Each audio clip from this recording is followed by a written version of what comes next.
So this is my two favorite librarians. I'm Denise Corey. I'm Chantel Taylor, and today we're talking about...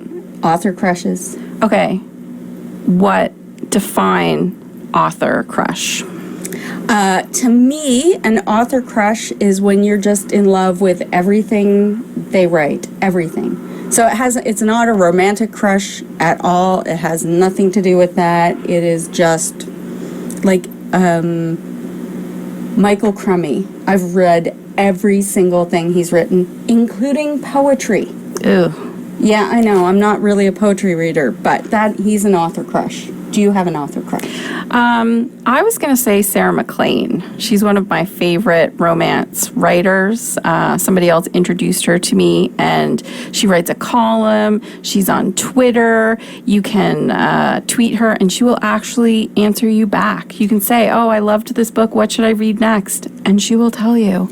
I don't actually even read her books, but I follow her on Twitter. She's very entertaining on Twitter. She is so fantastic, and she's such a great advocate for the romance genre, and she's like super feminist. I love her.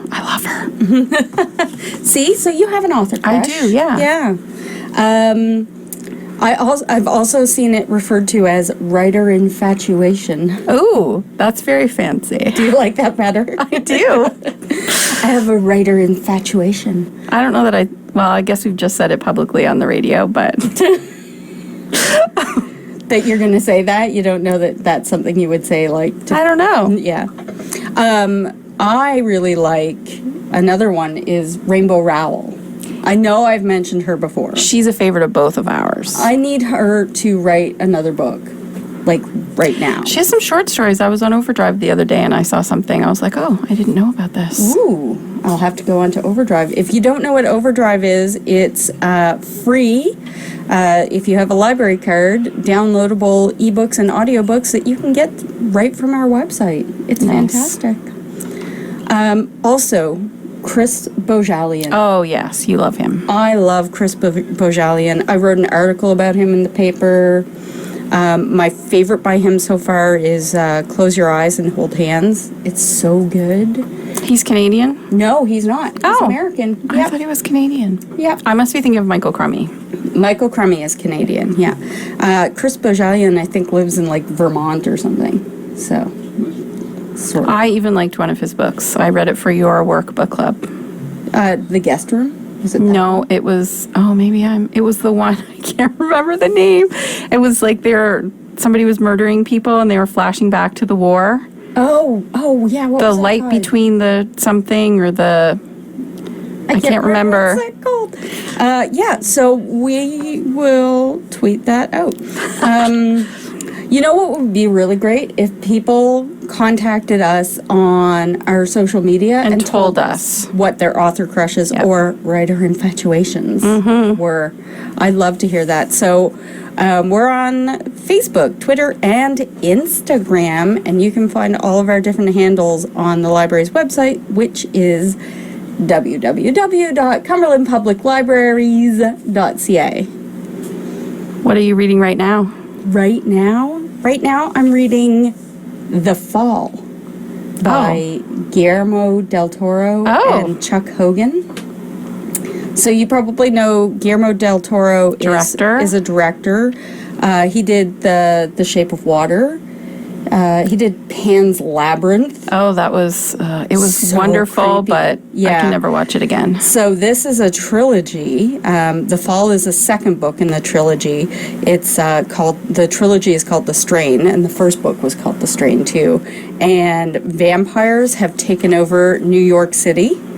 And it will also tick one of my boxes on the Pop Sugar Reading Challenge because it is the next book in a series. Oh, nice. What are you reading right now? So I just started listening to Killers of the Flower Moon, The Osage Murders, and the Birth of the FBI by David Gran. And it is about This sounds like true crime. Is this true crime? It's true crime. I'm trying to break up my romance with a little... Oh, the true crime. Oh, so much true crime. This one I don't... Well, I mean, people are murdered for money. So, I mean, it's not, like, happy, but... like all of the other light true crime. Yeah, you've been reading. exactly. The Osage tribe in Oklahoma, 1920s. They find oil under their land. They are the richest people per capita in the United States. Someone starts murdering them. The newly formed FBI comes out to investigate, and some of them start to be murdered, and they completely bungle the whole investigation. Newly appointed J. Edgar Hoover puts together an undercover team, including Indigenous FBI agent, and they, like it says in my notes here, they expose one of the most chilling conspiracies in American history. I've never heard anything about it. Sounds fantastic. I'm looking forward, and I think... How far are you into that? I only literally, like, 5 minutes of it, maybe, that I've listened to. Because you're so I'm listening to it on audio. I feel like Will Patton, who's a favorite of ours, is the narrator. Oh, he's a great narrator. He did the Raven Boys, and we loved him. Yeah, he's just a great reader. So, don't forget to join us this summer for Cumberland Reads, #GetCaughtReading. If you are participating in one of our book clubs, adult, teen, or kids, you're automatically part of Cumberland Reads. And you can tag us on social media. We're on Facebook, Twitter, and Instagram. And check our website, www.cumberlandpubliclibraries.ca. Every time I say it, Chantel laughs at me. And if you see us around the county, we're going to be at some events. We're going to be at Harborfest, right? Yes, we are going to be at Harborfest. If you see us at Harborfest, come show us your library card or show us what you're reading, and you can get one of our fancy library buttons. Exclusive library buttons. What are we talking about next week? I don't know. It's a good thing that I made notes. Yes, it is. Next week, we're going to talk about reading what makes you happy. Which is all the reading I do. Except the true crime. See you next week.